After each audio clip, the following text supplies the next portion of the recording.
Olá pessoal, tudo bem com vocês? Meu nome é Matheus Cruz e eu faço parte do PET Engenharia de Alimentos, da Universidade Federal de Lavras. E eu tô aqui hoje para apresentar o vídeo do Informa PET. O tema de hoje é ENAD. O ENAD, para quem não sabe, é o Exame Nacional de Desempenho de Estudantes, realizados com os graduandos, que estão no final do curso. Então, o nosso projeto ele tem como objetivo mostrar a importância desse exame para os estudantes, bem como compartilhar informações e esclarecer algumas dúvidas com relação à sua prova. E também a gente tem por finalidade resolver algumas questões do último ENAD. E assim a gente vai divulgar para a comunidade acadêmica, a fim de preparar vocês para esse exame. Além de preparar os alunos para o ENAD, esse projeto também tem outras atividades. Ele também busca compartilhar as possibilidades de carreira para os engenheiros de alimentos, assim também como mostrar quais são as habilidades necessárias para que eles consigam ingressar nessas carreiras. E também a gente busca, por meio desse projeto, aumentar a visibilidade do nosso programa para os alunos que estão no final do curso.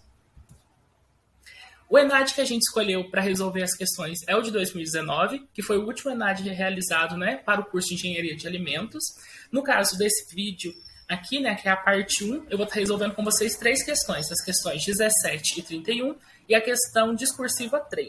Vale lembrar que essa prova ela conta com 40 questões, sendo 5 discursivas e sendo 35 questões objetivas, ou seja, de múltipla escolha. Então, as duas primeiras, a 17 e a 31, serão de múltipla escolha, e a última, que é a terceira, ela é discursiva. Vale lembrar que também na prova existem questões que são específicas, ou seja, relacionadas à engenharia de alimentos, os componentes curriculares que nós aprendemos ao longo do nosso curso, e também existem questões gerais, que abrangem aí outras áreas do conhecimento. Então, bora lá para a nossa resolução.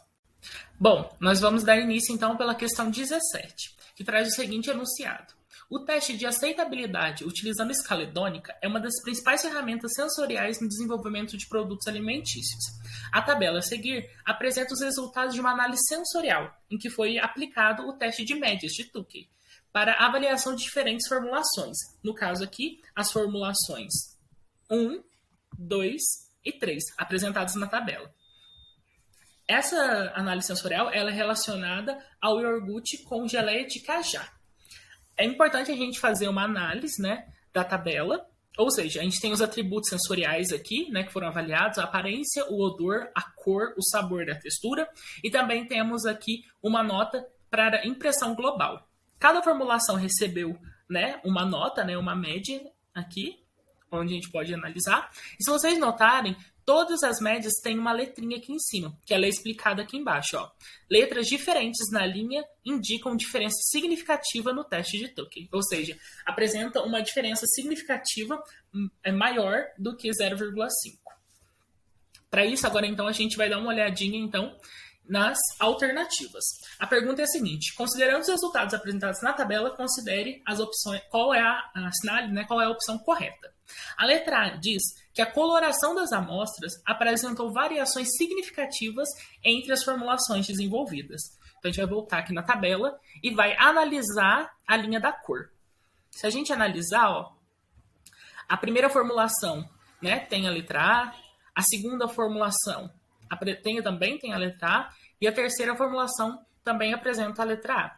Ou seja, isso demonstra que não existe nenhuma diferença significativa entre as amostras quando comparado à sua cor. Ou seja, estatisticamente falando, nenhuma das amostras apresenta uma diferença significativa no quesito cor. Então, isso significa que a alternativa A ela está errada, porque aqui ela está falando que ela apresentou variações.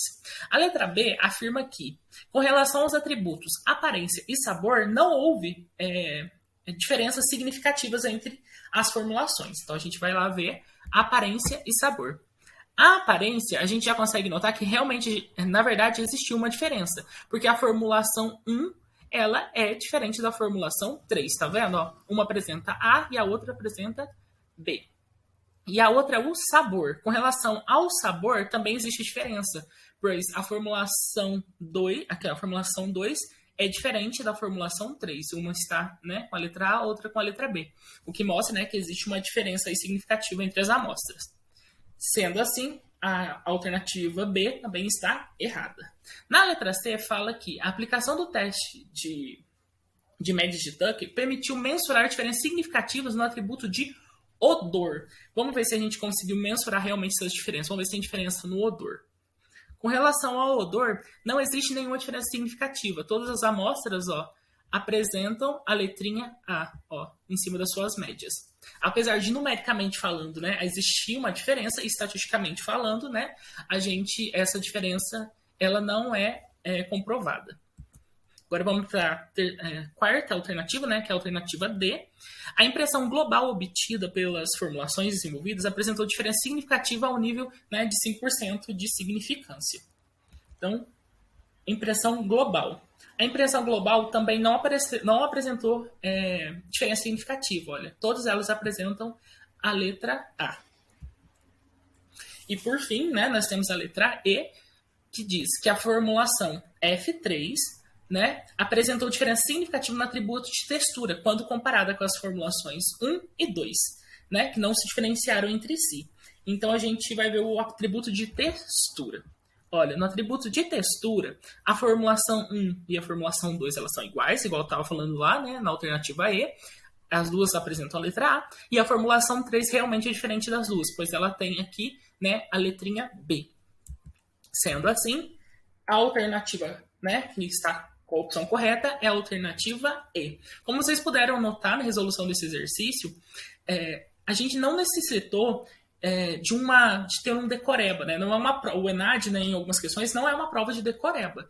É uma prova de conhecimento, no qual a gente vai colocar em prática alguns dos nossos conhecimentos. A principal, né, necessidade que a gente tinha aqui é de interpretação. Como a gente já passou pela disciplina de análise sensorial e a gente já sabe o que significa o teste Tucker, a gente já sabe analisar esse tipo de tabela, a gente já sabe o significado, né, daquelas letrinhas, até mesmo aqui na própria tabela, né, eles informaram para a gente o que significava, a gente consegue fazer esse comparativo e então, né, responder a essa questão. Então, bora para a próxima. Agora, pessoal, nós vamos para a questão 31, que traz o seguinte enunciado. A resolução número 168 de 2015 da Agência Nacional de Vigilância Sanitária, a Anvisa, estabelece regras sobre a prestação de serviços de alimentação em eventos de massa, especificando requisitos mínimos para avaliação prévia do funcionamento de instalações e de serviços relacionados ao comércio e manipulação de alimentos, além de definir atribuições de responsabilidade. Com base nas informações apresentadas, avalia as asserções a seguir e a relação proposta entre elas. Então, nós temos aqui a nossa primeira, que diz o seguinte: é responsabilidade dos organizadores de eventos e das empresas ou dos empresários por eles contratados providenciar que a documentação, as instalações e os serviços relacionados à manipulação de alimentos sejam previamente avaliados e aprovados pela autoridade sanitária local, atendendo às vigilâncias impostas pela legislação pertinente. Por quê? Aí a gente traz a segunda frase, né, que diz o seguinte: para a avaliação prévia da documentação, os organizadores de eventos ou, né, as empresas e os empresários por eles contratados devem protocolar junto ao órgão de vigilância sanitária local o formulário de avaliação prévia das instalações e dos serviços relacionados à manipulação de alimentos. Então, com base nisso, né, nós temos que, então, selecionar qual das opções a seguir, das alternativas a seguir, é a opção correta. Então, a gente pode voltar aqui, né, e analisar essas duas frases, né, que vão estar ali sendo o objetivo das nossas respostas.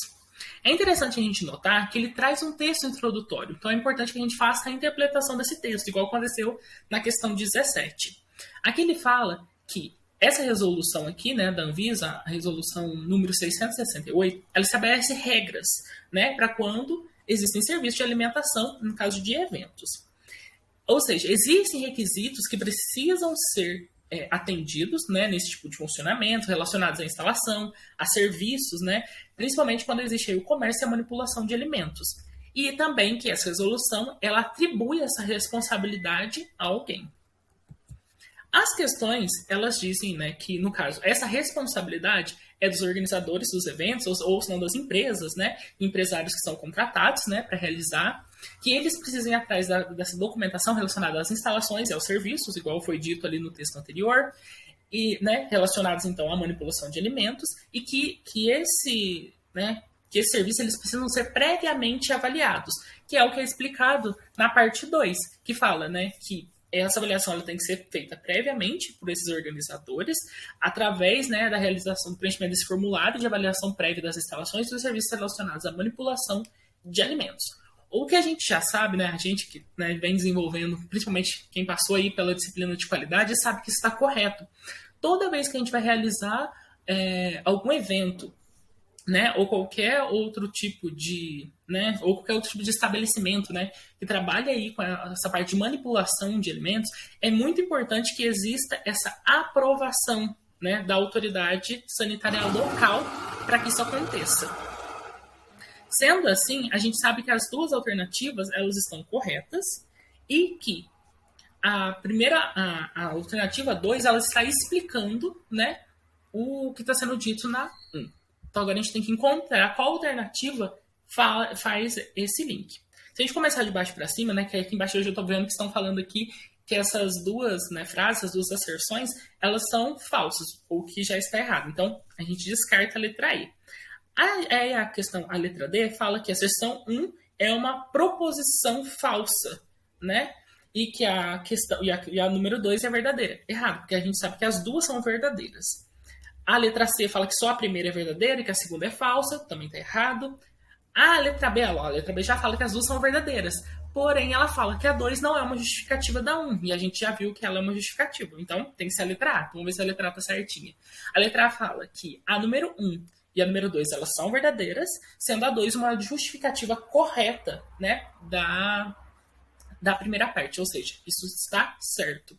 Então, vamos ver, né? Vamos só conferir aqui, né? Realmente está certo, né? A letra A é a alternativa correta. Mais uma vez, se for uma questão de interpretação, eles trazem um texto introdutório explicando a resolução e a gente depois só deve que interpretar, né? Com base nas duas frases seguintes. Então, bora para a última questão, que agora vai ser uma questão discursiva. Bom, pessoal, agora a gente vai para a questão discursiva de número 3, que diz o seguinte: a concentração por evaporação, operação empregada na indústria de alimentos, pode ser realizada por meio da utilização de um evaporador, do tipo tacho encamisado, utilizado em processos de batelada. Nele, o produto é mantido sob uma constante agitação, né, enquanto recebe o calor oriundo da condensação do vapor no encamisamento. O vapor que sai do produto pode ser descarregado, né, na atmosfera ou em um condicionador, o que, né, possibilita a operação a vácuo. Considerando que o tacho, né, como descrito, ele seja utilizado na produção de uma geleia com um teor de sólidos final igual a 65%, e que a mistura inicial introduzida no equipamento tenha um teor sólido de 50%, faça o que se pede, né, nos itens a seguir. Ou seja, essa daqui é a nossa primeira questão que a gente precisa realmente escrever lá na prova. Ou seja, vai ter um campo, né, um espaço na prova no qual a gente vai realizar, né, seja escrita, né, ou seja, né, vai fazer essa parte escrita, né, seja um texto ou uma conta. No caso dessa questão aqui vai ser uma conta, porque na letra A pede para a gente determinar a quantidade de geleia obtida a partir de 1.300 quilos, né, como uma mistura inicial.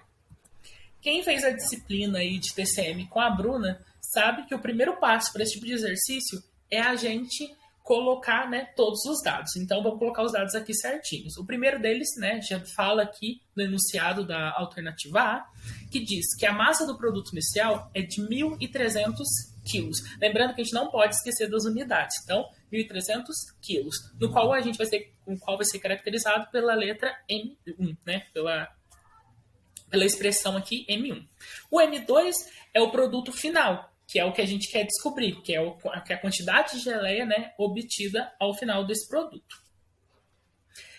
A gente também, ele fala para a gente qual que é o teor de sólidos inicial, que é de 0,5, né, também conhecido como fração, que aqui a gente vai trazer representado pelo X1. E a gente também tem essa fração de sólidos, né, ao final do nosso produto, que é o 0,65, representado pelo X2. A massa de água, né, que evapora, a gente ainda não sabe, né, porque ela vai ser calculada de acordo com a diferença de M1 com M2.